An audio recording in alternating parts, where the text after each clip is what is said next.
GK में। और ये वीडियो में मैं आप सभी को बहुत सारे क्वेश्चन और उसके आंसर भी बताने वाला हूँ, तो हमारे साथ वीडियो के अंत तक बने रहें। चलिए अब बिना किसी रुकावट के इस वीडियो को स्टार्ट करते हैं। पहला क्वेश्चन है दोस्तों, हाल ही में किस राज्य ने उस्ताद अलाउद्दीन खान महोत्सव का आयोजन किया? ऑप्शन ए में है मध्य प्रदेश, ऑप्शन बी में है महाराष्ट्र, ऑप्शन सी में है गुजरात, ऑप्शन डी में है आंध्र प्रदेश। तो दोस्तों इस सवाल का सही उत्तर है ऑप्शन ए, मध्य प्रदेश। अब इसकी खासियत और विशेषता के बारे में भी जानते हैं। तो मैं बता दूं कि हाल ही में मध्य प्रदेश में उस्ताद अलाउद्दीन खान महोत्सव का आयोजन किया गया। यह महोत्सव मध्य प्रदेश के मैहर में आयोजित किया जाता है और प्रसिद्ध संगीतकार उस्ताद अलाउद्दीन को समर्पित है। 3 दिवसीय इस कार्यक्रम में देश भर की कई प्रसिद्ध हस्तियां प्रस्तुति देंगी। इसका आयोजन मध्य प्रदेश संस्कृति विभाग, उस्ताद अलाउद्दीन खान संगीत एवं कला अकादमी और मैहर जिला प्रशासन द्वारा किया जा रहा है। ठीक है, और यह 10 अक्टूबर तक चलेगा।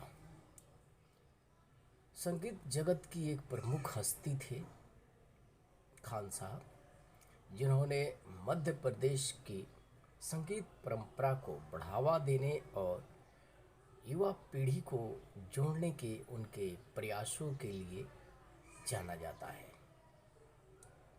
समझ में आया ना? अब अगला क्वेश्चन है दोस्तों,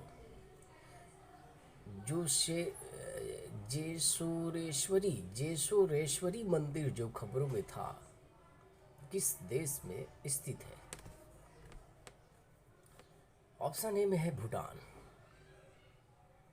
ऑप्शन बी में है नेपाल,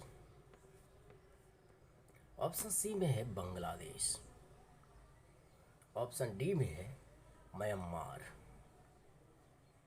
तो दोस्तों इस सवाल का सही उत्तर है ऑप्शन सी, जेसोरेश्वरी मंदिर जो है वो बांग्लादेश में स्थित है। और इसके बारे में अब जानते हैं। आपको पता होना चाहिए दोस्तों, प्रधानमंत्री मोदी द्वारा मार्च 2021 में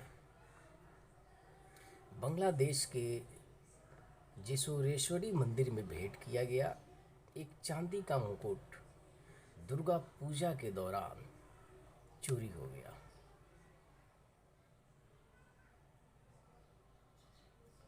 ये प्रधानमंत्री की मोदी जी के द्वारा भेंट किया गया था मुकुट, भेंट किया गया था एक चांदी का मुकुट, और वो दुर्गा पूजा के दौरान चोरी हो गया।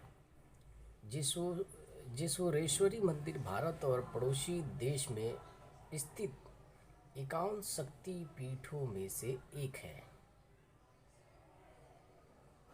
1971 के युद्ध में क्षतिग्रस्त होने के बावजूद इसके पवित्र स्तंभ आज भी महत्वपूर्ण है।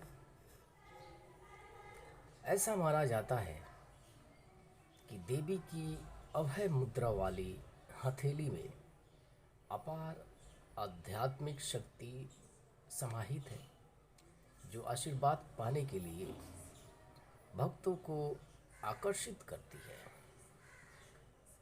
ठीक है, अब अगला क्वेश्चन है, अगला क्वेश्चन है दोस्तों, श्री सिंहेश्वर मंदिर जो समाचारों में था किस राज्य में स्थित है? ऑप्शन ए में है केरल, ऑप्शन बी में है महाराष्ट्र, ऑप्शन सी में है तमिलनाडु, ऑप्शन डी में है कर्नाटक। तो दोस्तों इस सवाल का सही उत्तर है ऑप्शन सी। तमिलनाडु में ये मंदिर स्थिर है और ये 16वीं शताब्दी के ताम्रपत्र शिलालेख तमिलनाडु के तिरु तिरुवल्लूर में श्री सिंहेश्वर मंदिर में पाए गए थे। यह मंदिर भगवान शिव को समर्पित है और मंडेप्पू गांव में स्थित है तमिलनाडु के। इसका निर्माण मूल रूप से 976 ईस्वी में चोल सम्राट राजा राज राजा चोलन के पिता आदित्य करिकालन द्वितीय ने करवाया था। कृष्णदेवराय के व्यवसाय दलवई एरियानानाधा मुदलियार ने 1501 में राजगोपुरम परिसर की दीवार और 16 स्तंभ मंडप का निर्माण कराया। मंदिर में 5 स्तरीय राजगोपुरम के साथ द्रविड़ वास्तुकला की विशेषता है। मुख्य देवता सिंहेश्वर की पूजा एक बड़े शिव लिंगम के रूप में की जाती है।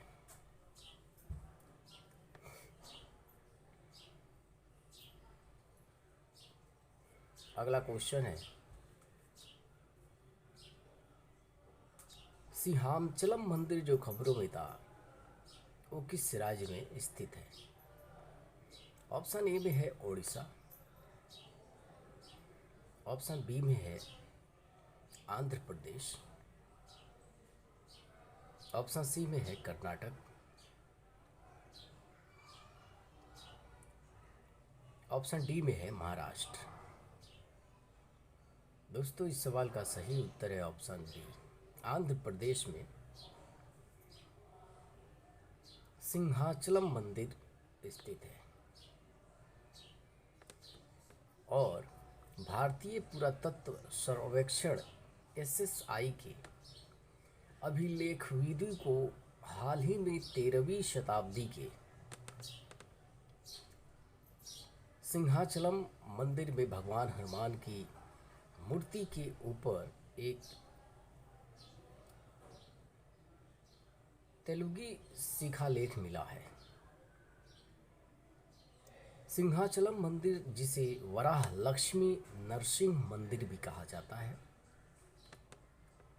आंध्र प्रदेश के विशाखापत्तनम में स्थित है। भगवान विष्णु ने नरसिंह अवतार को समर्पित इसका निर्माण 11वीं शताब्दी में उड़ीसा के गजपति शासकों द्वारा शुरू में कराया गया था। इस मंदिर का जीर्णोद्धार वेंगु चालुक्यों और बाद में पूर्वी गंगा वंश के नरसिंह प्रथम द्वारा 13वीं शताब्दी में किया गया था। इसकी वास्तुकला में कलिंग और द्रविड़ शैलियों का मिश्रण है, जिसमें एक पत्थर का रथ, जटिल नक्काशी और विष्णु के अवतार और राशि आकृतियों की मूर्तियां हैं। ठीक है दोस्तों,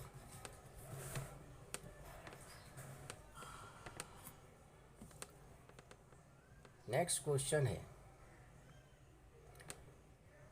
बाली पद्मी त्यौहार किस राज्य में मनाया जाता है? ऑप्शन ए में है बिहार, ऑप्शन बी में है कर्नाटक, ऑप्शन सी में है झारखंड, ऑप्शन डी में है महाराष्ट्र।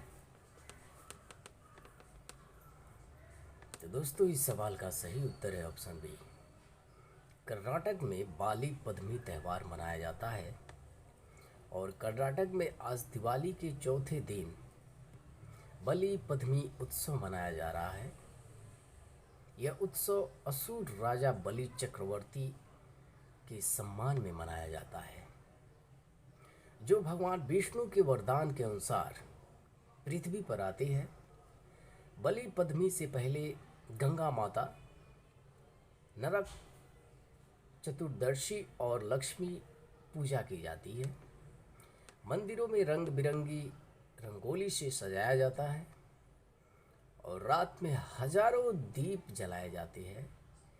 भगवान का दूध और शुभ सामग्रियों से विशेष अभिषेक किया जाता है। घरों में मिट्टी या गोबर से बनी और फूलों से सजी राजा बलि की त्रिकोणीय मूर्तियां स्थापित की जाती है, जो समृद्धि और कल्याण का प्रतीक है। ठीक है दोस्तों, आई होप आप सभी को ये जानकारी अच्छे से समझ में आ रही होगी और इसी उम्मीद के साथ हम आगे भी बढ़।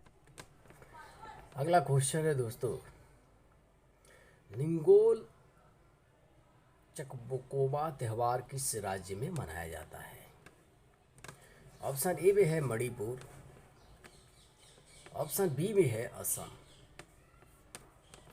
ऑप्शन सी में है नागालैंड, ऑप्शन डी में है मिजोरम।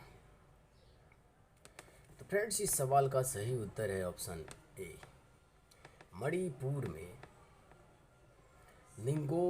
निगोल चक्कोबा त्यौहार मनाया जाता है। और मैं आपको बता दूं कि मणिपुर का एक प्रमुख त्यौहार निंगोल चकोबा उत्साह के साथ मनाया गया। पारंपरिक रूप से हियांगेई माह के दूसरे चंद्र दिवस पर मनाए जाने वाला यह त्यौहार राजा नोंगड़ा लेरेन पंखगबा के शासनकाल से जुड़ा है। निंगोल का अर्थ है विवाहित महिला और चक्कोबा का अर्थ है भोज का निमंत्रण, जहां विवाहित बेटियों को उनके माता पिता पारिवारिक भोज के लिए आमंत्रित करते हैं। यह त्यौहार भाई बहनों और माता पिता के बीच के संबंध को मजबूत करता है। शुरुआत में मेईतेई समुदाय द्वारा मनाए जाने वाला यह त्यौहार अब कई अन्य समुदायों द्वारा भी मनाया जाता है। अगला क्वेश्चन है दोस्तों, हाल ही में खबरों में रहा मेनहीर क्या है? ऑप्शन ए में है एक बड़ा सीधा खड़ा पत्थर, ऑप्शन बी में है एक प्रकार का दफन टीला, ऑप्शन सी में है मिट्टी के बर्तनों का एक प्राचीन रूप, ऑप्शन डी में है प्राचीन लिपियों के लिए इस्तेमाल किया जाने वाला एक पत्थर का स्लैब। तो दोस्तों, इस सवाल का सही उत्तर है ऑप्शन ए। ये मेनहीर जो है ये एक बड़ा सीधा खड़ा पत्थर है और आप सबको पता होना चाहिए कि लौह युग का एक मेनहीर, जिसे स्थानीय रूप से नीलूराय के नाम से जाना जाता है, तेलंगाना के नागर कुर्नूल जिले के कामसनपल्ली गांव में पाया गया था। मेनहीर बड़े सीधे खड़े पत्थर होते हैं जो कभी कभी अकेले या समूहों में देखे जाते हैं। ये यूरोप, अफ्रीका और एशिया में पाए जाते हैं, जिसमें पश्चिमी यूरोप में सबसे ज़्यादा पाए जाते हैं। पश्चिमी यूरोप में इनके आकार अलग अलग होते हैं, लेकिन आम तौर पर ये ऊपर की ओर पतले होते हैं, अक्सर गोलाकार या पंक्तियों में व्यवस्थित होते हैं। जैसे फ्रांस में 2935 मेनहरी वाले कर्नाक संरेखण मेनहीर पर कभी कभी स्प्रिल या कुल्हाड़ियों जैसी नक्काशी होती है। इनका उद्देश्य अनिश्चित है, लेकिन हो सकता है कि इनका उपयोग प्रजनन अनुष्ठानों या ऋतु चक्रों के लिए किया जा रहा हो। ठीक है दोस्तों, समझ में आ रही है ना आप सभी को आर्ट और कल्चर की जो जानकारी मैं दे रहा हूँ इस वीडियो में। आई होप समझ में आ ही रहा होगा कि मणिपुर का एक प्रमुख त्यौहार निंगोल चकोबा उत्साह के साथ मनाया गया। पारंपरिक रूप से हियांगेई माह के दूसरे चंद्र दिवस पर मनाए जाने वाला यह त्यौहार राजा नोंगड़ा लेरेन पंखगबा के शासनकाल से जुड़ा है। निंगोल का अर्थ है विवाहित महिला और चकौबा का अर्थ है भोज का निमंत्रण, जहां विवाहित बेटियों को उनके माता पिता पारिवारिक भोज के लिए आमंत्रित करते हैं। यह त्यौहार भाई बहनों और माता पिता के बीच के संबंध को मजबूत करता है। शुरुआत में मेईतेई समुदाय द्वारा मनाए जाने वाला यह त्यौहार अब कई अन्य समुदायों द्वारा भी मनाया जाता है। अगला क्वेश्चन है दोस्तों, हाल ही में खबरों में रहा मेनहीर क्या है? ऑप्शन ए में है एक बड़ा सीधा खड़ा पत्थर। ऑप्शन बी में है एक प्रकार का दफन टीला। ऑप्शन सी में है मिट्टी के बर्तनों का एक प्राचीन रूप।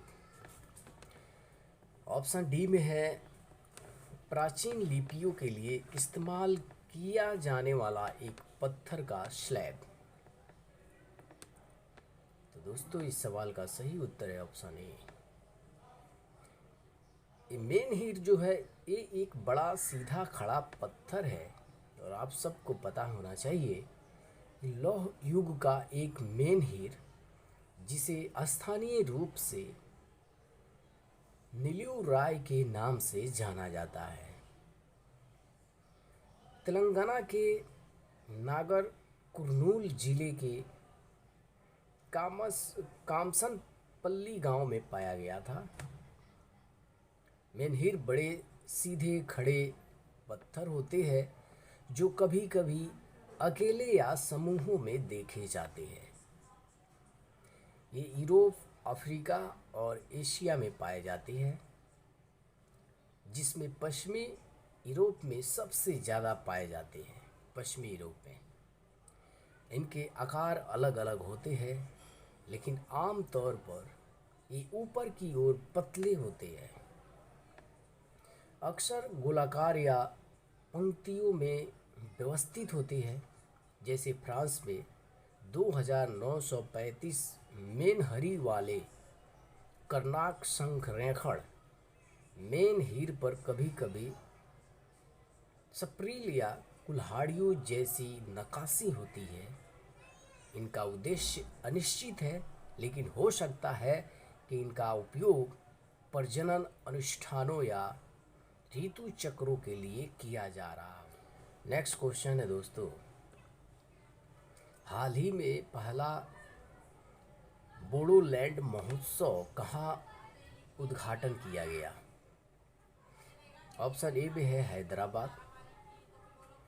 ऑप्शन बी में है चेन्नई। ऑप्शन सी में है नई दिल्ली। ऑप्शन डी में है जयपुर। दोस्तों इस सवाल का सही उत्तर है ऑप्शन सी, नई दिल्ली में किया गया। और प्रधानमंत्री नरेंद्र मोदी ने नई दिल्ली में पहले बोडोलैंड महोत्सव का उद्घाटन किया। यह 2 दिवसीय आयोजन बोडो संस्कृति, भाषा और विरासत का उत्सव है। यह महोत्सव समृद्ध भारत के लिए शांति और सद्भाव की थीम के तहत शांति और एकता को बढ़ावा देता है। इसका उद्देश्य असम, पश्चिम बंगाल, नेपाल और पूर्वोत्तर के सीमावर्ती क्षेत्रों में बोडो समुदायों के बीच संबंधों को मजबूत करना है। यह आयोजन बोडोलैंड की संस्कृति, भाषाई और पारिस्थितिक विविधता और पर्यटन क्षमता पर प्रकाश डालता है।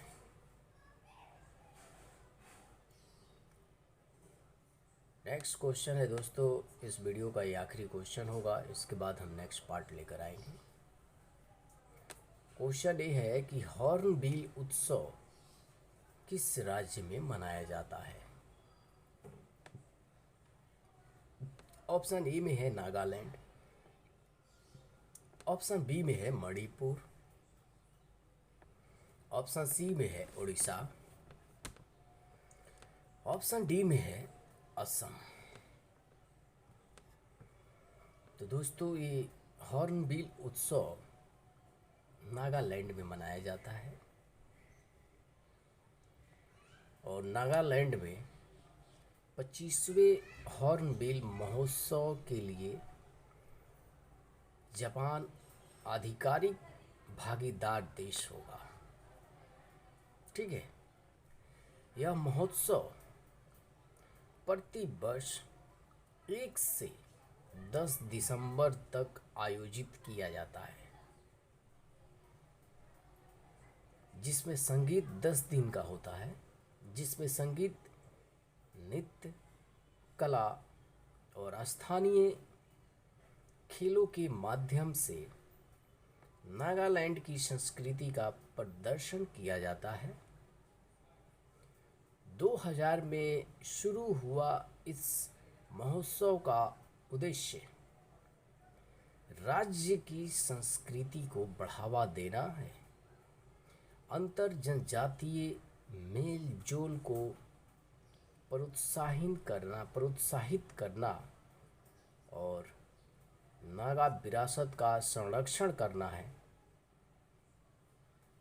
केंद्र सरकार के सहयोग से राज्य के पर्यटन और कला एवं सांस्कृतिक विभागों द्वारा इसका आयोजन किया जाता है। इसका नाम भारतीय हॉर्नबिल के नाम पर रखा गया है, जो कई नागा जनजातियों की लोक कथाओं का केंद्र बिंदु एक रंगीन पक्षी है। तो फ्रेंड्स, इस वीडियो में आप सभी को इंडियन आर्ट्स एंड कल्चर की जानकारी कैसी लगी, कमेंट में हमें ज़रूर बताइएगा और आगे का अपडेट जानने के लिए आप हमारे चैनल को सब्सक्राइब करना मत भूलिएगा। जानकारी अच्छी लगी हो तो प्लीज़ वीडियो को लाइक करें और हो सके तो शेयर भी करें। हम फिर मिलेंगे नेक्स्ट पार्ट में, तब तक के लिए बाय बाय।